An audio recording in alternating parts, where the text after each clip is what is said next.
Jadi ini sebentar, kemarin kan Anda sudah kenalan yang namanya SMU atau Subscriber Messaging Unit. Kemudian kalau ada orang telepon, nah ini kan posisinya di sentral semua nih ceritanya. Pelanggannya kan cuma ini toh sampai ini. Nah, sekarang ada yang namanya multi frekuensi receiver unit. Jadi multi frekuensi receiver unit ini fungsinya adalah untuk menerima nada yang kita tekan. Jadi contoh ada orang nekan telepon satu kan bunyi suara tuh gitu ya. 2, 3 di handphone kan juga begitu. Saya tanya sekarang, yang membangkitkan nada dual tone multifrekuensi itu di mana? Di handphonenya atau di sentralnya? Sentral. Dua handphonenya ada. Nah sekarang begitu dia pencet satu, maka ibaratnya ya.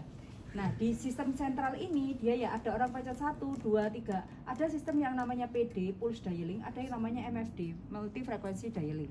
Jadi kalau nelpon kan ada yang pakai pulse yang saya ceritakan kemarin, ada yang pakai multi frekuensi. Nah kalau misalnya dia lewat multi frekuensi masuknya ke sini gitu. Kalau dia tekan 1 misalnya ya berarti dia di sisi sentral itu ada proses pemecahan frekuensi rendah dan frekuensi tinggi. Karena 1 itu asalnya dari frekuensi 1209 dan 697 gitu. Oke, 2 dia itu 1336 dan 697. Jadi pemecahan ada untuk pemecahan frekuensi tinggi dan frekuensi rendah. Ini frekuensi tingginya, yang ini frekuensi rendahnya gitu. Gitu ya di sentral posisinya ya. Yang pertama, pemanggil akan melakukan dialing. Nah, siap-siap dia dialing ya. Kemudian berikutnya aktivitas 2 penekanan digit 7. Usernya nekan 7 pakai handphonenya, pakai teleponnya 7, maka di sentral ada filter, dia dipecah frekuensi tingginya kemana, frekuensi rendahnya kemana gitu.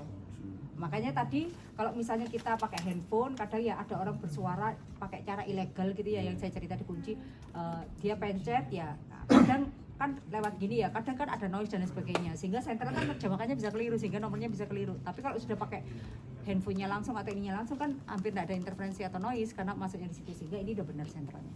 Begitu 7 ya, maka berikutnya digit disimpan sementara di buffer. Nah, implementasinya saja mencet nomor cek dowo ya. Nah ini masuk ke 7 gitu kan ya. Kemudian disimpan sementara di buffer. Nah kemudian, dia setelah itu dikirimkan ke sini ya. Nah, kirim ke subscriber messaging unit.